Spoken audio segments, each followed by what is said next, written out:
El domingo pasado estuvimos, hermanos, en esta enseñanza, ¿verdad?, de la Santa Cena.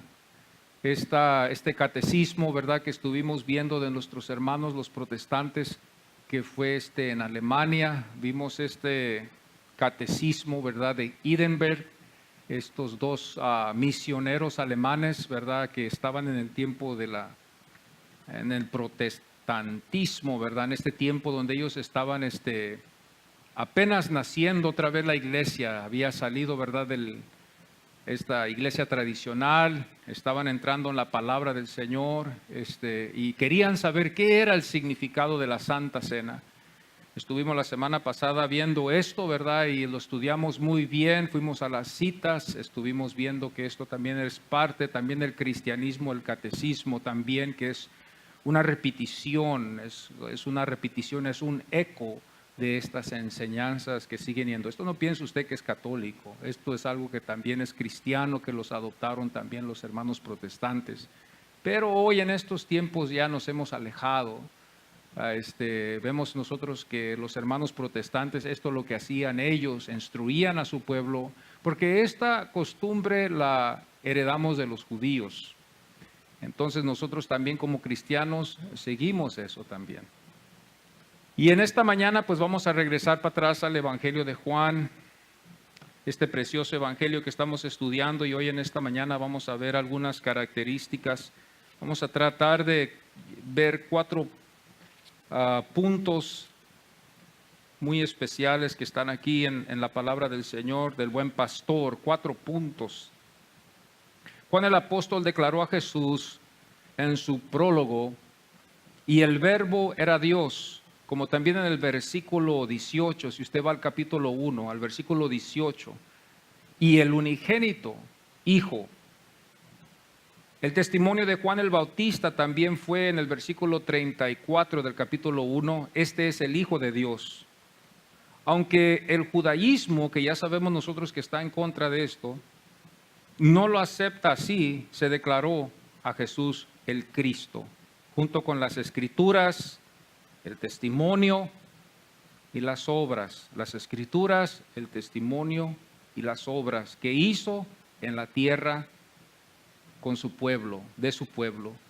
Este propósito se afrenta para sin éxito se han hecho esfuerzos para demostrar que Pablo, Pedro, la epístola a los hebreos y los evangelios sinópticos, que es Mateo, Marcos y Lucas, ¿verdad?, tienen un concepto menos para valorizar por razón de no aplicar el término teos. Esa palabra teos es en el griego Dios. Teos en el griego es Dios. Dios es en el latín Deus. Apartándonos de la imagen original, esto que podemos llamar una doctrina de ariano. Ariano era uno, ¿verdad?, que no creyó que Cristo poseyó toda la totalidad de Dios en él. Él creyó que él fue una creación, así como los ángeles. Él fue una creación menos que Dios. Entonces esto iba a contradecir toda la Biblia, y basándonos en la Biblia, porque automáticamente cuando vemos la palabra del Señor, el Señor estaba en contra de la idolatría. No podía haber ídolos, no podía haber otros menos que Él, que se permitía adorarles. Aún hasta los ángeles que están con Él en el cielo lo saben. Y a Juan le dijeron que no lo adoraran a ellos, que adoraran al Señor. Entonces, no hay otra, hermanos. No queda otra de creer que Jesucristo es Dios. O si no, algo aquí está mal.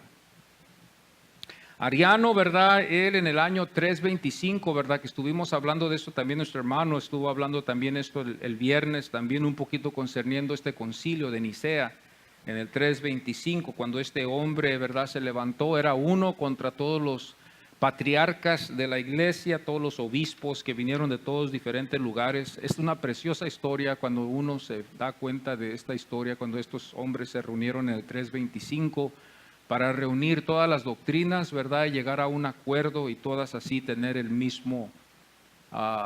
misma doctrina. Se dice que cuando estos llegaron a reunirse en el 325 en Nicea, estos hombres estaban golpeados, algunos hermanos, estaban inválidos, ¿verdad? Por la persecución que hubo en ese tiempo. Estos hombres eran sufridos, estos cristianos eran sufridos. El cristianismo no es como ahora, hermanos, muy pacífico. Este no es el cristianismo que había. Los hermanos allá que nos ven de arriba acá abajo han de decir, ustedes la tienen muy suave. Porque ellos eran perseguidos, muchos de ellos dieron sus vidas, torturados, quemados. No podían ellos tener familias, muchos de ellos. Tenían que muchos aislarse lejos e irse a las montañas quizás, y grupos se iban a las montañas para escapar de la persecución de la iglesia tradicional. Es algo muy interesante cuando uno se da cuenta de esa historia. Los valdenses son uno de ellos también, estos hermanos valdenses también que se opusieron también en contra de la iglesia. Estos obispos fueron discípulos, algunos, ¿verdad? Fueron discípulos de Juan, no todos. Uno de ellos, ¿verdad? Policarpo, él fue un discípulo, ¿verdad? De Juan el apóstol, que pudo ser el testigo de lo hecho. Así después, por la gracia de Dios, pudo recolectar los acontecimientos de este evangelio. Todo lo recolectó él, lo que tuvo él en mente. Hubo muchas otras cosas que podía haber recolectado Juan el apóstol, pero esto es lo que Dios le permitió a él darnos. El escritor está presente en casi todas las escenas, no en todas, pero casi en todas las escenas descritas. La palabra testigo y su verbo, que es testificar, está presente. Lo podemos ver nosotros en el Evangelio de Juan, en el capítulo 1, versículo 7, en el versículo 8, en el versículo 19, el capítulo 3, versículo 11, versículo 26, versículo 23, capítulo 5, versículo 31. Y podemos seguir y verlo también en el capítulo 12, versículo 17, y también en el capítulo 21, versículo 24, se ve esta palabra testigo y atestiguar, testimonio, ¿verdad? Vemos el testimonio y vemos también al testigo, que fue Juan el apóstol. Entonces podemos decir que él estuvo ahí en todas las escenas que están escritas en este evangelio. Ilustra bien este punto de vista verdadero. Podemos decir que es verdadero también. El Evangelio de Juan afirma ser el testimonio personal del discípulo a quien Jesús amó. Este es el testimonio personal, como también el uso que es distinto, por eso se llaman los otros evangelios sinópticos, porque este evangelio es muy diferente. Algunos estudiosos han dicho que esta es la teología de Juan el apóstol, este evangelio, y los otros fue muy diferente y fueron casi iguales, casi. Pero el evangelio de Juan es algo muy precioso, no es sinóptico. Los otros tres sí son sinópticos, que están vistos en el mismo punto de vista. Juan al otro lado lleva su prólogo, que fue al inicio en Juan 1:18, donde dice el unigénito Hijo. Relaciona la encarnación, como estaba diciendo nuestro hermano el viernes también, hablando de que nadie va a decir mi hijo se encarnó. Este es un término que se usa aquí con Jesús, porque estuvo con Dios, estaba en el principio con Dios. Es la encarnación, con el propósito eterno de Dios, como Pablo hizo. Este mismo prólogo, hermanos, que vemos nosotros en el Evangelio de Juan, lo vemos también en Colosenses con Pablo. Esto lo vemos en Colosenses en el capítulo 1, versículo 14 al 20. Si ustedes quieren después ver esto, lo pueden ver aquí, donde también Pablo también se expresa casi igual, ¿verdad? Sabemos que no es un evangelio aquí, pero así es como él se expresa. En el versículo 14, donde dice, en quien tenemos redención por su sangre, enfocándonos en el que derramó su sangre por nosotros. El 15 dice, él es la imagen del Dios invisible. ¿Queremos ver a Dios? Pablo dijo, vean a Cristo y van a ver a Dios. Es la imagen, la justicia, el amor, la verdad, el poder, la autoridad del Dios invisible. Nadie puede compararse a esto, nadie, ni nosotros. Nosotros no podemos. El versículo 16 dice, porque en Él fueron criadas todas las cosas. Fijémonos bien, Jesús Aquí Cristo, nos damos cuenta que aquí Pablo ve esto es lo que Dios le revela a él y él enseña a la iglesia. Entonces no estamos equivocados nosotros cuando hablamos de que Cristo es de la misma esencia y de la misma sustancia que Dios, igual en todo.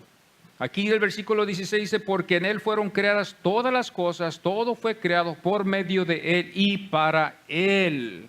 Entonces todo lo que fue creado fue hecho para Él. Nosotros como sus ovejas también fuimos creadas para Él, somos sus ovejas. Nadie puede ser sus ovejas si no es llamado por Dios, y esto suena poco duro, pero esta es la verdad. Nadie va a poder perseverar al menos de que sea con el poder que Dios embiste esa alma para poder perseverar. Nadie puede, con las pruebas, las luchas, la persecución, las subidas y bajadas, todo lo que pasa en la vida, eso fácilmente, el que no está en Cristo, fácilmente eso lo va a hacer que se aleje. ¿Por qué? Porque no lo podemos hacer con nuestro propio poder. Esto no es algo que está en nosotros, no podemos. El versículo 17 dice, todas las cosas en Él subsisten. El capítulo está claro, Colosenses 1, 14, 20. El que es el principio. Y no estamos hablando, como dijeron el viernes, de un principio cuando todo fue creado. Estamos hablando mucho más allá, hablando de la eternidad. El versículo 19 dice, por cuanto agradó el Padre que en Él habitase toda plenitud. El versículo 20 dice, haciendo la paz mediante la sangre. Esta es la propiciación. Por eso nosotros adoramos a Jesús. Porque Él hizo paz. Esa es la paz más grande que pueda haber, hermanos. La paz que nosotros queremos sentir a veces cuando hay turbación, hay tormentas, yo sé, queremos tener esa paz, pero esa no es la paz que Dios habla. La paz que Dios está hablando es una paz que usted puede tener con Dios, que el mundo no puede tenerla. Solamente podemos tener paz con Dios por medio de la sangre de Jesucristo. No hay otra forma. Los que leemos la Biblia sabemos bien que la Biblia no nos enseña que podemos tener paz fuera de Cristo. Todo está en Cristo. Entonces el creyente tiene que estar en Cristo. Cristo tiene que estar en su corazón. Y Cristo tiene que obrar en su vida espiritualmente. Como también podemos ver también en Hebreos, en el capítulo 1, versículo 1 al 3, el capítulo 1 de Hebreos, este escritor, ¿verdad?, que escribió a los hebreos, también se expresa en esta misma forma en el versículo 1, dice, Dios habiendo hablado muchas veces por los profetas, ya Dios habló por los profetas, pero ahora Dios quiere que toda la atención esté puesta ¿en quién? En Cristo.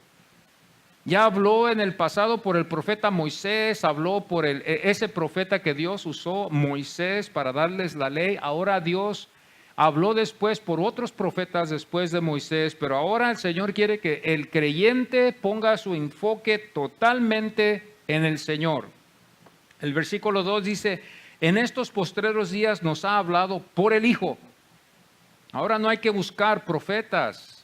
Ahora no hay que buscar eso, y nosotros a veces nos inclinamos, y es triste hoy la inclinación que hay en la iglesia de buscar profetas o palabra de Dios.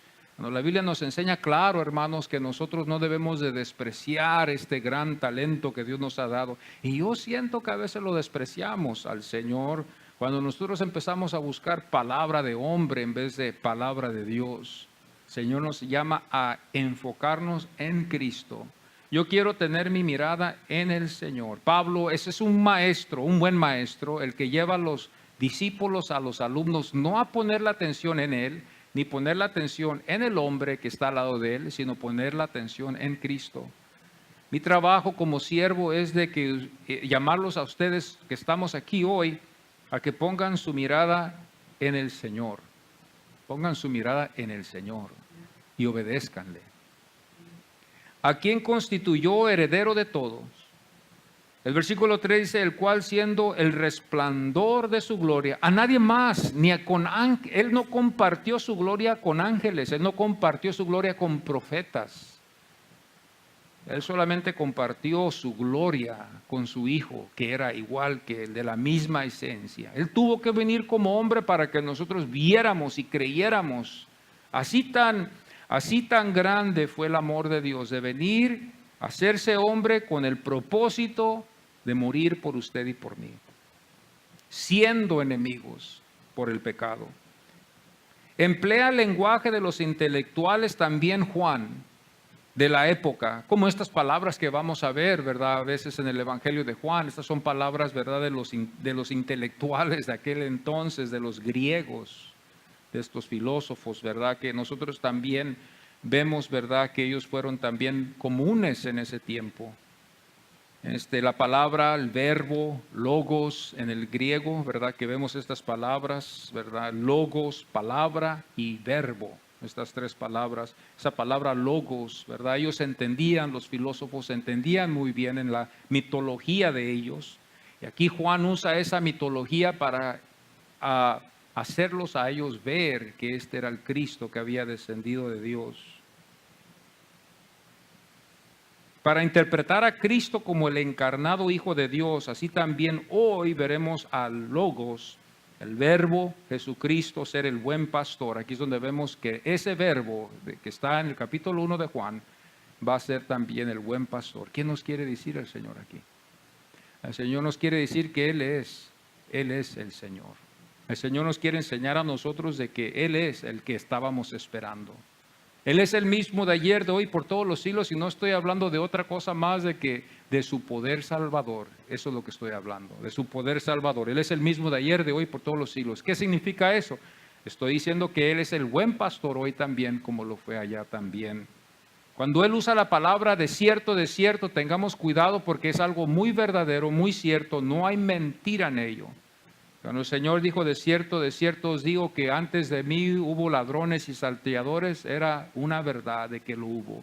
Pero cuando Él les dijo que había Él venido, yo soy el buen pastor, Él les dio a entender a ellos de decir, ahora he llegado yo, tengan la confianza y la seguridad que aquí llegó el cumplimiento del buen pastor que ustedes estaban esperando. Los otros que vinieron después, los que vinieron antes, ¿verdad? Ellos eran ladrones y salteadores. En esta mañana vamos a estar viendo estos puntos, la implicación, esta palabra, la implicación del buen pastor, su legitimidad, su carácter y su conocimiento recíproco. Esto es lo que vamos a estar viendo nosotros hoy en esta mañana.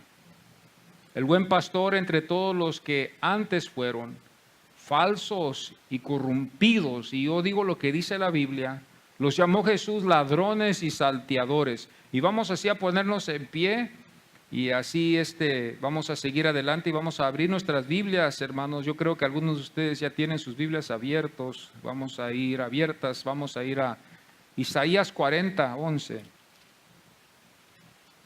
40:11. Esta es la promesa, esta es la visión del profeta Isaías de lo que iba a venir. Esto es lo que Dios le reveló a él, lo que iba a venir, que ellos estorbaron y que fue así permitido por Dios. Isaías 40, versículo 11.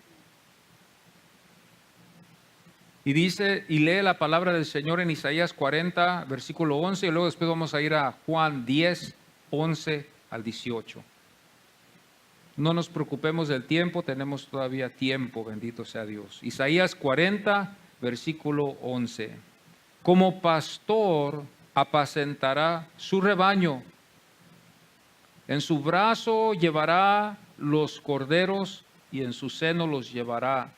Pastoreará suavemente a las recién paridas. Ahora vamos a ir a Juan 10. Yo soy el buen pastor. El buen pastor su vida da por las ovejas, mas el asalariado y que no es el pastor, de quien no son propias las ovejas, ve venir al lobo y deja las ovejas y huye. Y el lobo arrebata las ovejas y las dispersa. Así el asalariado huye porque es asalariado y no le importan las ovejas. Yo soy el buen pastor y conozco mis ovejas y las mías me conocen. Así como el Padre me conoce y yo conozco al Padre y pongo mi vida por las ovejas. También tengo otras ovejas que no son de este redil, aquellas también debo traer y oirán mi voz, y habrá un rebaño y un pastor. Por eso me ama el Padre, porque yo pongo mi vida para volver a tomar. Nadie me la quita, sino que yo de mí mismo la pongo. Tengo poder para ponerla y tengo poder para volverla a tomar. Este mandamiento recibí de mi Padre. Amén. Podemos tomar nuestros asientos, hermanos.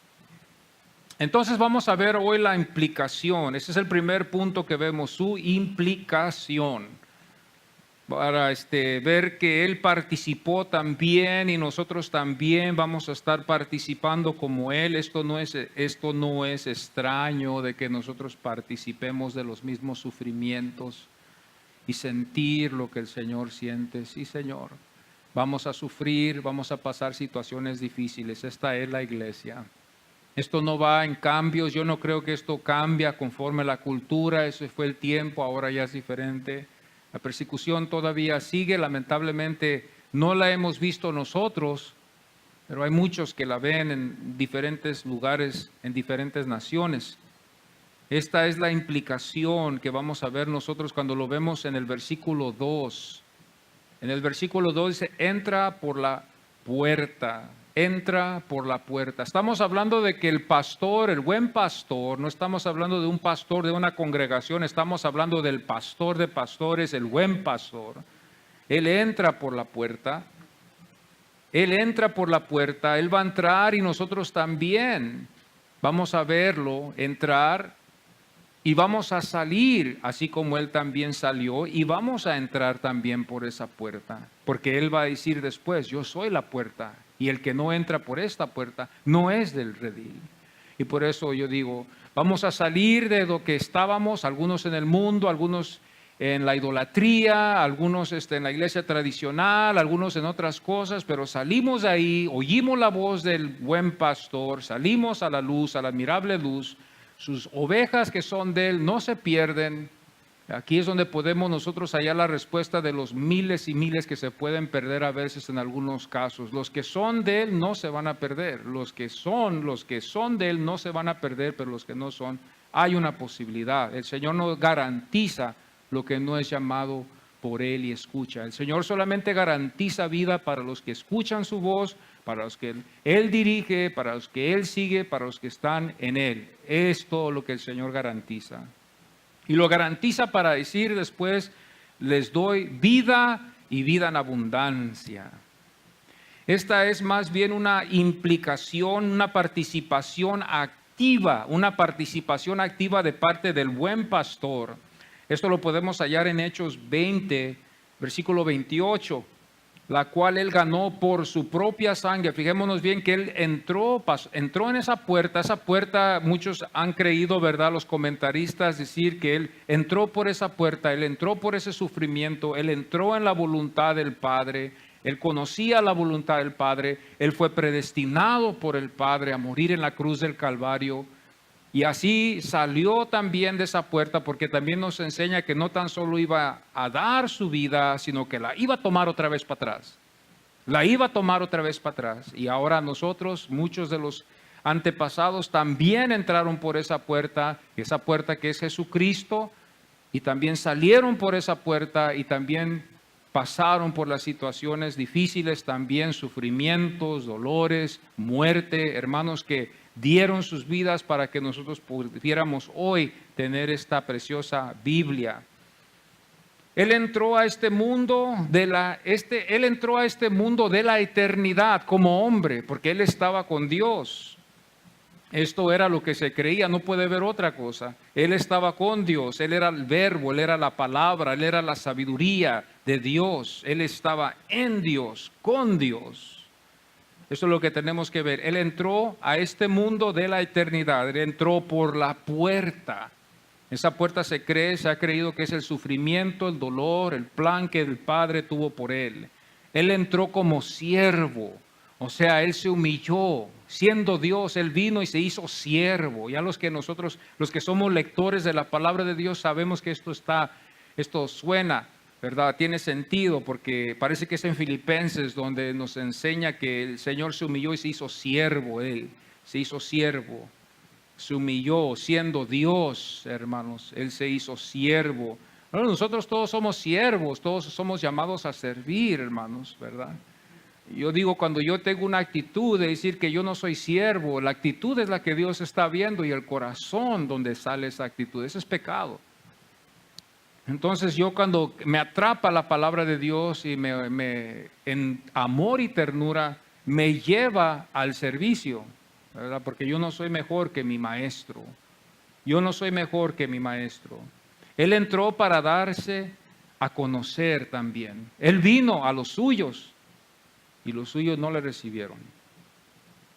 Él entró porque fue el buen pastor. Él iba a ser el buen pastor que vimos en Isaías 40, versículo 11. Él iba a venir a cumplir este plan que ellos no pudieron verlo, no lo entendieron y hasta la fecha no lo entienden.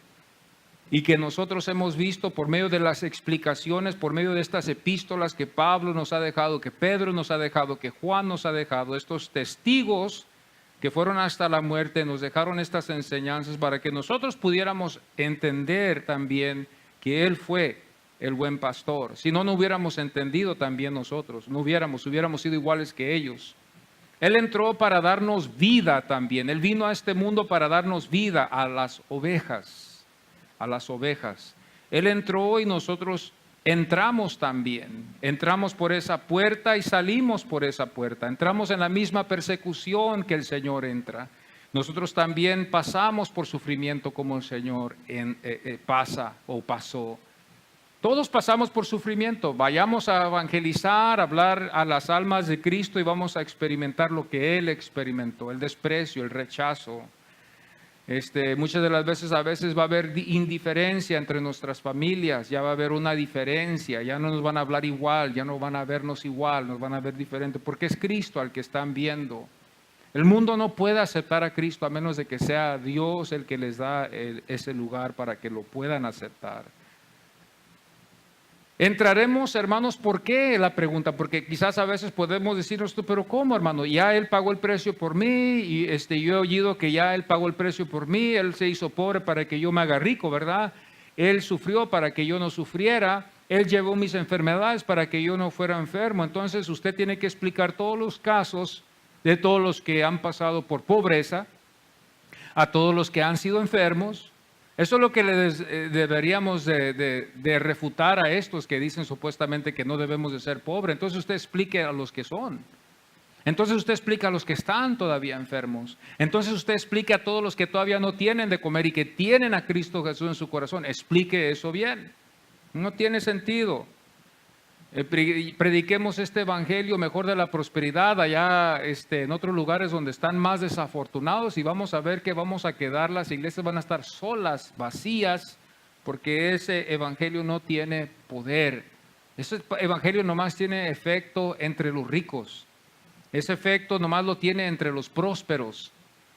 Eso de que todos están sanos y que todos van a ser sanos está entre los que están saludables. Porque los que están saludables pueden resistir enfermedades, pero los que no, el Señor no hace esas clases de promesas. Y esto es lo más triste, porque aquí es donde vemos la verdad. Porque ¿quién va a querer a servir a un Dios que no le va a dar esto? El hombre por naturaleza busca el bienestar, busca el mejoramiento, y es la mejor clave. Y por eso lo siento por las dos partes, lo siento por los que se dejan llevar por ese evangelio y lo siento también por los que lo predican, porque los dos están engañando. Si vamos a seguir a Cristo, tiene que ser por el poder de Dios. Si me da, si no me da, vamos a servirle al Señor. Entramos al redil no con las promesas de que el Señor me va a dar riquezas y que me va a hacer rico y que me va a hacer... Ese es un corazón que no está bien. Vamos a entrar porque Él nos ha prometido vida eterna y porque oímos su voz en verdad y somos sus hijos en las buenas y en las malas. Si me da lo que yo quiero, lo que yo deseo, lo que yo quiero, o si no, vamos a demostrarlo, el amor. Entraremos porque Él entró. Vamos a entrar, es lógico. Como el Maestro entró en el servicio, nosotros, miles y miles de cristianos murieron. Los que son lectores de la historia de la iglesia se van a dar cuenta, ¿verdad?, que esto aconteció entre los hermanos cristianos. Fueron perseguidos. El que los perseguía, ya ustedes lo saben, fue la iglesia tradicional. A veces nosotros estamos viendo a Hitler como un hombre malo. Pues usted vaya a ver los acontecimientos que acontecieron aquí en ese entonces, ¿verdad?, con esta iglesia. Estaba yo dándome cuenta de un reportaje, ¿verdad?, de todos los que mató este hombre Hitler, a todos los judíos que él mató, pero después también se estaba comparando también con todos los que la iglesia tradicional había matado, o no los feligreses, porque no fueron los feligreses, sino fueron los que estaban encargados, los meros. Esos son, que mataron a miles y miles y miles de cristianos y almas y personas. Y si nos queremos admirar, mejor admirémonos de eso, porque eso tiene más grande número, mucho más grande número, es un porcentaje mucho más, les gana. Hitler no hizo nada, hermanos, ni los otros hombres que han matado, que no tengo por mente ahorita los nombres de ellos, que mataron a muchas almas. Ese fue uno de los más grandes crímenes que podemos ver nosotros, que nosotros mejor lo barremos debajo del tapete. Entraremos porque Él nos amó, claro, porque dice su palabra que Él nos amó a nosotros primero. Él me amó a mí primero. Tiene más efecto cuando yo puedo pensar de que Él me amó primero, no yo a Él. Mi amor es muy egoísta, mi amor es muy débil, mi amor es temporal. El amor de Él es eterno. Bendito sea Dios. Él me amó a mí primero. Ahí es donde yo llego a rendir mi corazón y digo, Señor, bueno, es por tu gracia que estoy aquí, bendito sea el Señor, porque en realidad no hay nada de valor en nosotros. Moisés lo hizo claro con el pueblo y les dijo, no piensen ustedes, les dijo al pueblo, que Dios los sacó de Egipto porque ustedes son muchos o porque ustedes sean muy inteligentes. No, fue por la misericordia y la gracia de Dios. Por la gracia y la misericordia de Dios. Es interesante lo que Dios hizo. Supuestamente algunos rabinos, yo estaba escuchando un rabino una vez hablar de lo que Dios había hecho entre ellos, y ellos creen, ¿verdad?, que cuando ellos se multiplicaron, porque esto es increíble, hermano, las mujeres podían dar a luz a cuates, a tener 3 hijos, 4 hijos, 5 hijos, 6 hijos en una sola. El pueblo judío estaba creciendo en una velocidad tremenda cuando Dios bendijo el vientre de la mujer. Las familias crecieron, hermanos, tremendamente grande, y esto es algo impresionante porque es posible, lo hemos oído, ¿verdad?, de nacimiento de cuates. Bueno, ellos no tenían nomás uno, tenían cuates, tenían 3, tenían 4, y de diferentes, a veces de 2 sexos había diferencia, como esto de Jacob y Esaú. Esas eran las posibilidades, y Dios multiplicó a ese pueblo para que fuera más, para prepararlos para sacarlos. Bendito sea Dios, qué precioso es el Señor. Entraremos, hermanos, también porque Él nos amó en verdad. Gracias a Dios por eso. La segunda cosa que vamos a ver hoy en este momento, también vamos a ver el servicio que el Señor hizo, el servicio que el Señor hizo. Vimos la legitimidad, vimos la implicación. Esta es la legitimidad de la puerta. Cristo es la puerta, como el camino hacia la puerta que es Él. Porque Juan 14:6 dice, Él es el camino, Él es la verdad y Él es la vida. Primera de Pedro 2:25 dice, ahora habéis vuelto al pastor. La puerta es el buen pastor. Esta es la legitimidad de Él. Vimos la implicación, ahora vemos la legitimidad, la cualidad, el carácter de esta puerta que lo hallamos en el versículo 7 del capítulo 10. Yo soy la puerta, dijo el Señor. Yo soy la puerta que por mí van a entrar. Yo voy a entrar por esa puerta. Van a salir ustedes como yo también voy a salir. La puerta es el buen pastor. La puerta es el único camino que es el buen pastor. La puerta nos lleva al redil. Es la única puerta que hay, que es Jesucristo. El Señor lo dijo, lo hizo muy claro, que los que no entran por esa puerta son ladrones y salteadores. La puerta es la esperanza. Cristo es la máxima esperanza que el ser humano puede tener y es la única esperanza que hay. La puerta fue el pastor, que fue el buen pastor. El pastor, hermanos, de las ovejas, como nos enseña Lucas 8, que los pastores velaban y esperaban, hermanos, ahí cuidando las ovejas cuando el Señor nació. Aquí nos damos cuenta nosotros en este momento, ¿verdad?, que el pastor vela por las ovejas. Este es el buen pastor, que la Biblia nos enseña en uno de los salmos que el Señor no duerme, el Señor no se cansa. El Señor, hermanos, no se fatiga en cuidar a su pueblo. Este es el buen pastor que vela por sus ovejas. El pastor de pastores es Cristo y no pierde tampoco ni una. Sería el Cristo derrotado si perdiera una oveja que es en verdad de Él. Yo quizás pueda. Usted quizás pueda perder, pero Cristo no va a perder ninguna de sus ovejas. Él procura cuidarlas a todas y si una se desvía, donde está desviada, Él la va a jalar para atrás al redil. Eso es lo más precioso del Señor. No se vayan a desviar por esa razón, Pero Lucas 15:4 dice, hasta encontrarla. Fíjese el esfuerzo, deja 99 para ir a buscar una. Ese es el buen pastor, esa es su característica. Esta es la legitimidad del buen pastor, de que ninguna se le va a perder y nada le va a pasar. Las cuida, las lleva en sus brazos, las guarda, las lleva al redil, las lleva a pastos verdes, las alimenta con agua, las procura, las cuida, las acaricia, las llama por nombre. Oh, qué precioso es el Señor. Qué confianza, qué seguridad podemos tener nosotros si tenemos a Cristo Jesús en nuestros corazones. Las defiende. Estamos nosotros seguros de que Él nos defiende. Y si el enemigo viniera en casualidad, viniera a querer asustar a una de las ovejas, es porque el Señor así lo permite. Pero el Señor está viendo y está vigilando a las ovejas.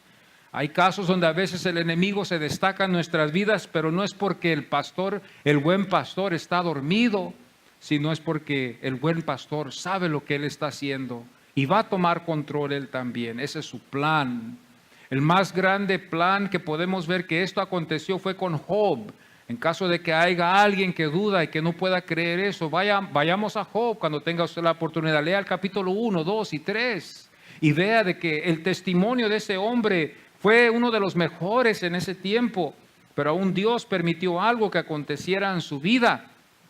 Pero nunca el enemigo pudo tocar su alma, demostrándonos ahí a la oveja del Señor, que cuida el Señor, cuida la alma de esa oveja. La alma, el diablo no la puede tocar. Podrá tocar nuestro cuerpo, podrá tocar las cosas exteriores, aún hasta podrá tocar a nuestros queridos.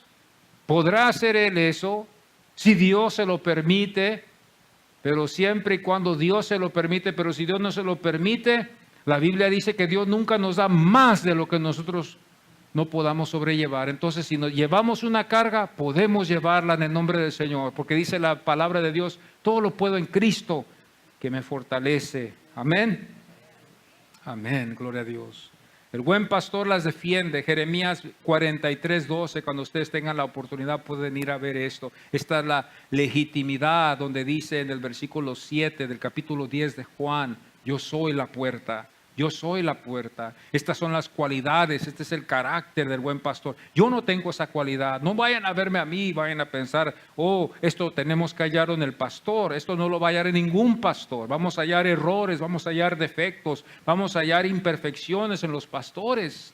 Nunca vamos a hallar esta perfección, solamente en uno que es Cristo Jesús. Y así lo ha permitido el Señor para que Él se lleve toda la gloria, toda la honra y toda la alabanza. Bendito sea el Señor. Mi trabajo como siervo aquí en este lugar es de animarlos a todos ustedes a que miren al Señor, que tengan su mirada en el Señor, que lo vean a Él, que lo obedezcan a Él.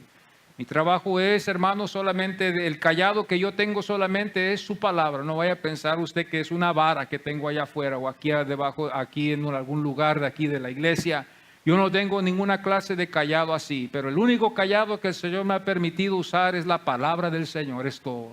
Y el que habla por la palabra del Señor es su espíritu, no soy yo, es su autoridad, es su espíritu. Juan 10:11 dice, su vida da, su vida da. Aquí vamos a ver el servicio del Señor. Aquí vamos a ver el servicio del Señor. La implicación, la legitimidad, y aquí vamos a ver el servicio del buen pastor. Su vida va a dar. Ese es el servicio que va a hacer el Señor. Este fue la descripción de lo que es. Este es el contraste de los otros que él habló en el versículo 1, cuando dijo muy claro, después de lo que había acontecido con el hombre que había sido sanado. En el versículo 1 de Juan 10 dice, el que no entra por la puerta en el redil de las ovejas, sino que sube por otra parte, ese es ladrón y salteador. Ese es el servicio que estos hombres no hicieron. Ellos estaban interesados en otras cosas, porque ellos no eran el buen pastor, no iban a poder llenar esos zapatos, no podían, aunque algunos de ellos se atreven a decir que cualquiera de ellos podía haber sido el Cristo. He oído algunos casos donde ellos dicen así, dicen, cualquiera, yo puedo ser aún el Mesías, dicen ellos. Bueno, sí lo pudieran haber sido concerniendo su humanidad como hombre, pero el Espíritu no, porque el Espíritu era como el de Dios, igual como de Dios, 100% igual como Dios. Ellos no tienen el Espíritu de Dios, no pueden. Pudieran calificar como hombres, como seres humanos, solamente nomás en ese sentido, pero hasta ahí nomás, pero no fue así. Juan 10:11, versículo 11 dice, su vida da. Este va a ser el servicio del buen pastor. El buen pastor es Jesucristo. Este es el buen pastor que el mundo hoy necesita. El mundo está ahorita perdido, hermano. El mundo hoy en día está perdido y así Dios lo ha permitido. El mundo está perdido. El mundo, hermano, necesita al pastor, necesita este ejemplo del buen pastor, la dirección de este buen pastor, que es Jesucristo. No soy yo, no es ningún pastor detrás del púlpito, este es Jesucristo el que estamos hablando. Esta fue la descripción de él y este fue el contraste de ellos y él. Daría su vida por las ovejas, que ellos no lo hicieron. Daría su vida por las ovejas, que ellos no lo hicieron. Ellos no dieron sus vidas por ellos y los despreciaron. Vemos el caso aquí con el capítulo 9, donde vemos la historia de este hombre ciego que lo expulsaron ahí de entre ellos, no lo quisieron, lo rechazaron. Y quizás esa expulsión fue hasta de la sinagoga. Porque en esos casos, cuando ellos se portaban mal, en algún caso así, ¿verdad? Los expulsaban, los excomunicaban de las sinagogas y así ellos, ¿verdad? No podían ellos participar. Eso es algo que el judío era su vida, de ir a la sinagoga. Fue algo que ellos heredaron en Babilonia, ya que el templo no estaba ahí cerca. La historia nos cuenta de ellos que empezaron a reunirse en las casas y empezaron esas casas a convertirse en sinagogas. Y ahí es donde ellos leían y estudiaban la ley y diferentes grupos. Esto suena algo familiar, como nosotros cuando nos reunimos en nuestros estudios bíblicos. No venimos a la iglesia el martes, el jueves, el sábado, nos reunimos en un estudio bíblico con los hombres, los hermanos, o con las hermanas. Esto es algo similar a la sinagoga. Cantamos unos cantos, se lee la palabra, se da un repaso a unos puntos de la doctrina, oramos por las necesidades, ¿verdad? Esa era la sinagoga. Así nosotros en nuestros estudios bíblicos igual. Nosotros los cristianos hemos heredado eso de ellos. Daría su vida porque es el buen pastor. Daría su vida y él lo sabía cuando él vino. Daría su vida porque es el buen pastor. No fue, es el buen pastor. Daría su vida para darnos vida eterna. Vida eterna, nos iba a impartir vida eterna, lo que no teníamos. No nacimos con vida eterna. El que no tiene a Cristo, estaba yo pensando hoy en esta mañana, está muerto 2 veces, no una vez, 2 veces. Nosotros estamos muertos una vez, porque quizás si el Señor tarda en su venida, si no vemos su venida, pues lamentablemente ese es el curso que toma la vida. Pero es una vez. Pero el que no está en Cristo es 2 veces, porque muere aquí y después cuando vaya a ser juzgado, ya que no tiene a Cristo, será 2 veces, por eternidad. Ese es el juicio, ese es el castigo, esa es la pena eterna del que no está en Cristo, para llevar al hombre a pedirle a Dios misericordia y perdón y que entre en su corazón. Que el mundo hoy en estos tiempos está bien engañado. Ya hay una similaridad entre la iglesia y el mundo. Ya todos van al cielo. Ya todos entran al cielo por cualquier deidad, por cualquier santo. Ya el mundo sabe mejor que ni nosotros porque no entramos en la palabra del Señor. Necesitamos entrar a la lectura, necesitamos saber lo que la lectura nos enseña. Nos debemos de enfocarnos más en lo que la Biblia dice para tener la respuesta que este mundo necesita. La iglesia es la luz del mundo hoy. El Señor dijo, yo soy la luz, pero después le dijo a sus discípulos, vosotros sois la luz. Y esa luz sigue, nosotros somos la luz. Oh, que Dios nos ayude, amados, que nos dé fuerzas para alumbrar, para hacer esa luz que pueda brillar y que quizás pueda también despedir calor. Cuando una luz despide mucha luz, despide también calor en esa luz. Pero cuando esa luz está parpadeando, cuando esa luz no está bien conectada, está frío ahí, está helado. Bendito sea el Señor. Que Dios nos ayude en nuestros hogares, que Dios nos ayude en los lugares donde nosotros visitamos, con nuestras familias. Que Dios nos ayude a hacer la luz, que Dios nos dé fuerzas, que Dios nos dé más fuerzas que los ataques que a veces vienen a nuestras vidas. Que sea más fuerte el que está dentro de nosotros, que es Cristo Jesús, que las adversidades que a veces vienen en la vida. Que nosotros como siervos del Señor podamos ser esa luz en este mundo tan oscuro. Daría su vida a sus ovejas, daría su vida igual. Iba a impartir Cristo, y me atrevo a decir esto, iba a impartirnos y darnos todo lo que era de Él. Nos va a dar toda su gloria.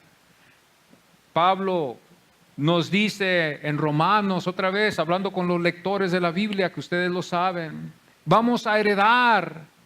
En estos sufrimientos no podemos compararlos con lo que vayamos a heredar. Toda la gloria en Cristo Jesús, los que hayamos sufrido, porque el cristiano entendía el sufrimiento. Hoy en este día es raro saber el sufrimiento. Solamente se sufre a veces cuando uno está enfermo, cuando uno no se siente bien, cuando uno comió algo que no debería de haber comido. Sufre uno, el dolor no se siente, ¿verdad? Pero en ese tiempo la persecución era, hermanos, al salir, había persecución, no era algo liviano, era pesado y aún hasta los gobiernos iban en contra. Daría su vida a sus ovejas, daría lo mismo a sus ovejas, impartiría su gloria con ellos, con sus ovejas que son suyas. Daría todo lo que es suyo a las ovejas que son suyas. Daría una esperanza segura a sus ovejas en Cristo. En Cristo. Esta esperanza no se halla. Fuera de Cristo está oscuro, amados. Cristo es la única luz del mundo que lo podemos ver así. Es el único que puede traernos una esperanza así, de garantizarnos con su palabra una garantía en Él de poder estar con Él por toda la eternidad. Es el único. Daría una salvación segura. No podemos dudar nosotros que si nosotros somos ovejas de Él, no necesitamos dudar de que somos salvos en seguridad. Somos salvos en seguridad. Si no hemos asegurado eso, asegurémonos hoy. A veces necesitamos eso por medio de la lectura, por medio del convivio. Estas cosas pasan a veces donde el enemigo nos puede atacar y nos puede desanimar y hacernos pensar que no, yo digo esto porque esto puede pasar. ¿Pasa conmigo? ¿Puede pasar con usted? Claro que sí. Esto no es algo que no le pasa a nadie. Somos humanos, amados. Somos humanos hechos con esta carne y todos sentimos y podemos relacionarnos en alguna forma, que sentimos tristeza, sentimos gozo, hemos pasado por hambres, hemos pasado por escaseces, hemos pasado por buenos tiempos, malos tiempos. Todos podemos relacionarnos en alguna forma a la otra porque todos somos seres humanos, somos de esta tierra, de esta tierra, de aquí, de este mundo. Y ya para terminar, Juan 10:14 dice, conozco mis ovejas y las mías me conocen. Qué interesante es aquí que podemos ver nosotros que esto es algo muy especial. Podemos entrar en una intimidad con Dios. Es triste que en algunas iglesias no se puede. La única intimidad es con un ídolo, la única intimidad puede ser nomás con una tradición, pero nosotros podemos tener una intimidad con el buen pastor. Y ellos también, si lo reciben en su corazón. Ellos también, si lo reciben en su corazón. Este es el conocimiento recíproco, que es igual. Así como Él nos amó, nosotros lo amamos a Él. Es el mismo amor. No podemos amarlo con otro amor más. Claro, nosotros somos débiles, somos humanos, pero es el mismo amor. El mismo amor con que Él nos amó, Él nos ama. Él nos conoce aún antes, nosotros lo vamos conociendo de día en día. Las ovejas conocen al buen pastor, las ovejas lo van conociendo de día en día. Vamos renovando nuestras mentes, como hemos oído. Vamos renovando nuestras mentes a través de la lectura. La lectura renueva nuestras mentes, nos da otro punto de vista totalmente distinto a lo del mundo. Distinto a lo del mundo. Estamos viendo algo concreto, que es la palabra de Dios, no algo que es vago, que ahorita está, mañana ya no. La palabra de Dios dice su palabra que cielo y tierra pasará, mas su palabra no pasará. Las estaciones del tiempo cambian, los días cambian, ahorita estoy yo, mañana va a estar otro, estuvo otro, ahora estoy yo. Pero su palabra se sigue predicando. La misma esperanza se sigue predicando y nuestro anhelo debería de ser escudriñar las Escrituras, escarbar lo más profundo. Ese es el manjar debería de ser el manjar del cristiano, que de ahí dice, oh, esto es de lo mejor aquí, de esto y esto y esto, es la palabra de Dios. Las ovejas suyas fueron conocidas antes de la fundación del mundo. Téngalo eso por seguro. Nosotros no sabemos cuándo. Yo a veces me pongo a pensar aquí y digo, Señor, ¿cuándo fue que te conocí? ¿Dónde estuve yo cuando estuve contigo? Yo no lo puedo alcanzar. Pero Él sí me conoció a mí y Él conoció a usted también. Los conoció porque Él dice en su palabra que antes de la fundación del mundo, y esta es otra cosa que vamos a saber nosotros los lectores que leemos la palabra del Señor, que esto es lo que nos enseña. Las ovejas suyas dieron sus vidas, pero no como Él. Sí, muchos hombres de Dios dieron sus vidas, pero no como Él, en poder redimir a su hermano. Cristo vino a redimir a sus hermanos. Nosotros somos sus hermanos de Él. Él es nuestro hermano mayor. A los lectores también van a entender esto porque la Biblia también nos dice que Jesucristo es nuestro hermano mayor, que murió por nosotros para poder estar con nuestro hermano mayor. Nosotros somos sus hermanos menores. Pero Él dio su vida por nosotros. Las ovejas conocen su voz en su palabra. Tengo que aclarar eso. Las ovejas conocen su voz en su palabra. Las ovejas oyen su voz en su palabra. Estaríamos en peligro de decir, las ovejas conocen su voz, y hay ovejas débiles a veces, y van buscando voces. Y van oyendo voces que le dice, ve para allá, ve para acá, ve para allá. Los llevaría a ustedes, hermanos, a un peligro tremendo. Personas que andan buscando oír voces. Personas que andan buscando oír una voz que se les escuche.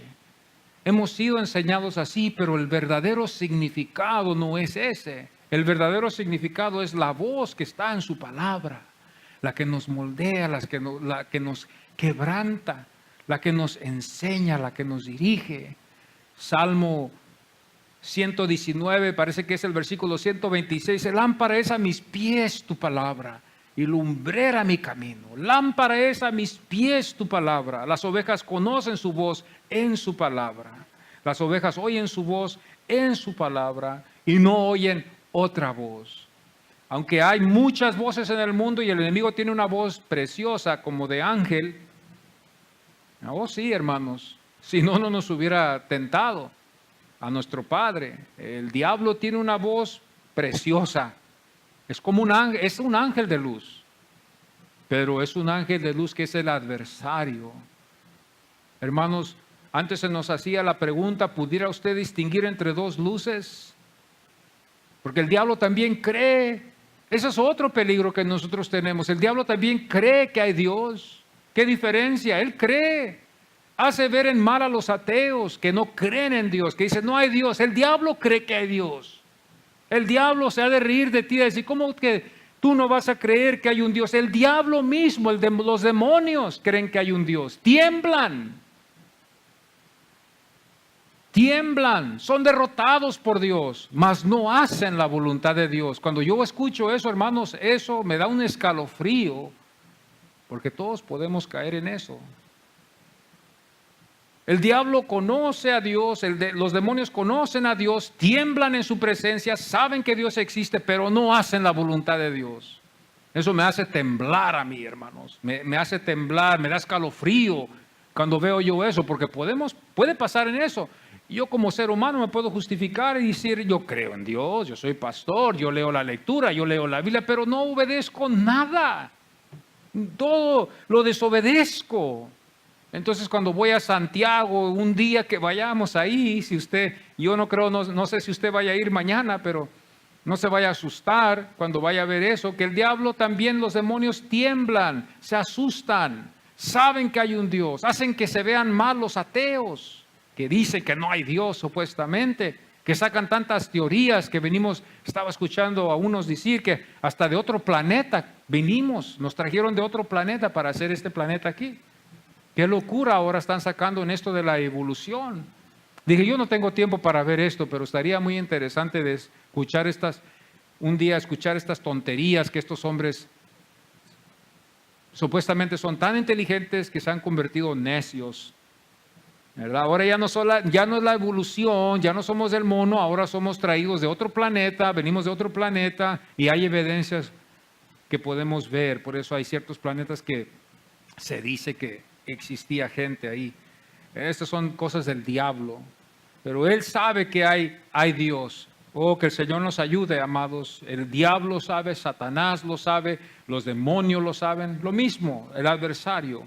Las ovejas son conducidas por su palabra. Que Dios me ayude a mí. No sé usted, pero yo en este momento, esa va a ser mi oración cuando yo termine aquí. Que Dios me ayude. Que Dios me ayude. Que Dios me ayude a mí. Esa va a ser mi oración. Ayúdame, Señor, a oír tu voz. Que yo sé que tú me conoces y soy tu oveja. Yo sé que de seguro tú me conoces mi salida y mi entrada. Tú estás conmigo donde quiera. Parece que fue el viernes cuando hablamos de que Dios está arriba, Dios está aquí y Dios está abajo. Dios está en todo lugar, para que usted lo vea así. Dios está en todo lugar. ¿Dónde me puedo esconder? ¿A dónde iré? Dijo el salmista. Si Dios está aquí, Dios está allá. Dios está en todo lugar. ¿Y cuántas veces me puedo decir yo hoy ahorita sinceramente decirlo? ¿Cuántas veces no nos hemos olvidado de que Dios está en todo lugar? Termina el servicio, Dios sigue. Nos subimos al carro, ahí Dios va. Llegamos a la casa, ahí Dios va. Oh, bendito Dios, que eres tan misericordioso con tu iglesia. Porque sí lo es, hermanos. Si vemos este Dios aquí en la Biblia y vemos que está en todo lugar, yo digo, este Dios es muy misericordioso. Cuando yo veo mi corazón, cuando yo veo mis ideas, cuando yo veo mis pensamientos, hermano, somos pecadores. Yo digo, oh, Señor, yo no puedo levantar mi cara. Yo no puedo levantar mi rostro ante Dios y tengo que ser como ese pobre publicano. Que el otro fariseo se andaba jactando. Y dijo, oh, yo ayuno, yo doy mis diezmos, yo voy al templo, yo hago esto, yo hago lo otro. Es el típico judaísmo ahí. Yo diezmo, yo voy a la sinagoga, yo le doy de comer a los pobres, yo ayuno 2 veces a la semana. Todas esas cosas es típico, esa es la vida diaria de ellos. Pero ellos se jactan, se golpean el pecho y dicen, yo lo hago. Pero el Señor no se fijó en ese, el Señor se fijó en el publicano que ni pudo levantar su rostro. Así debe de ser todo el tiempo, que no podemos ni levantar nuestro rostro. Pero no es tanto en el acto de eso, es de reconocer que somos pecadores y que Dios nos ve, pero al mismo tiempo nos demuestra su amor y su misericordia y nos bendice y nos sana y nos ayuda y nos ha dado vida eterna. Qué bueno es el Señor. Qué lindo es el Señor. Yo lo amo al Señor. Oh, bendito sea el Señor. Como dijo el salmista, Señor, no mires mis pecados. ¿Qué de mí si tú ves mis pecados? El salmista sabía que el Señor veía sus pecados, pero Señor, voy a confiar en ti. Vamos a ponernos en pie.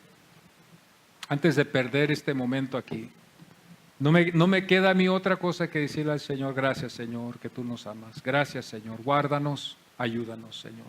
No hay otra cosa más que podemos hacer delante de este Dios que conoce nuestros corazones. Oh, Señor, guarda nuestros corazones. Guarda nuestros corazones. Padre Santo, Señor, estamos delante de tu presencia. Y te damos muchas gracias que tú eres el buen pastor, Señor. Gracias que eres un Dios de amor, que ahora estamos en un Dios de amor, que nos ama, que está con nosotros en todo lugar, Señor, y yo reconozco quién yo soy. Yo hablo por mí mismo quién yo soy, Señor. Yo no soy perfecto, Señor, y tú lo sabes. Sería un grande mentiroso, Señor, y no me atrevo a hacerlo así. Pero gracias por tu misericordia, gracias por tu amor que tú me has tenido, Señor, aunque yo no lo merezco. Yo no merezco nada de lo que tú me has dado, Señor, nada. Hay mejores personas que merecen esto quizás, no que son buenos para ser salvos, pero quizás mejores que yo, Señor, para calificar en esto. Yo te doy muchas gracias. Tú me ves en todo lugar, tú conoces mi corazón, tú conoces mi mente, tú conoces todo, Señor, y aún así tú sigues obrando en mi vida. Ayúdame a escuchar tu voz en tu palabra siempre, Señor. Tu palabra, tu espíritu en tu palabra, esa voz preciosa que nos dirija, que nos quebranta, que nos humillamos a veces, Señor, que nos enseña quiénes somos. Nos vemos en el espejo, Señor, pero gracias por Cristo, Señor, que Él tomó nuestro lugar, el que tomó nuestro cuerpo y lo llevó a la cruz del Calvario, que pudo llenar toda la ley y que pudo obedecer aún al Padre hasta ir a la cruz. Sobrepasó la obediencia de la ley, sino hasta obedeció al Padre, aún hasta morir por los suyos. Y gracias te doy que somos tuyos, Señor. Ten misericordia de nuestras familias también, Señor. Ten misericordia de los que nos escuchan hoy en esta mañana también, Señor. Los que nos ven por este video, los que nos ven, Señor, los que nos escuchan en esta mañana aquí en la ciudad. Ten misericordia de estas almas, Padre. Yo te pido por ellos, Señor. Sigue moviéndote en las vidas de ellos. Sigue obrando en estos corazones que necesitan a Dios. Señor, gracias te doy por tu Espíritu Santo. Sigue obrando en nuestras vidas y todos los hermanos de aquí de esta iglesia y los que no vinieron hoy también, Señor. Te pedimos por ellos, Padre. Guárdalos y cuídalos, Señor. Tú perdonas, Señor, a los tuyos, Padre. Tú los perdonas y los restauras y los cuidas, Señor. Ayúdanos a cada uno, Señor, y bendice a tu pueblo, Señor. En el nombre del Señor Jesucristo, gracias que somos tus ovejas. Amén. Amén. Gracias, Señor.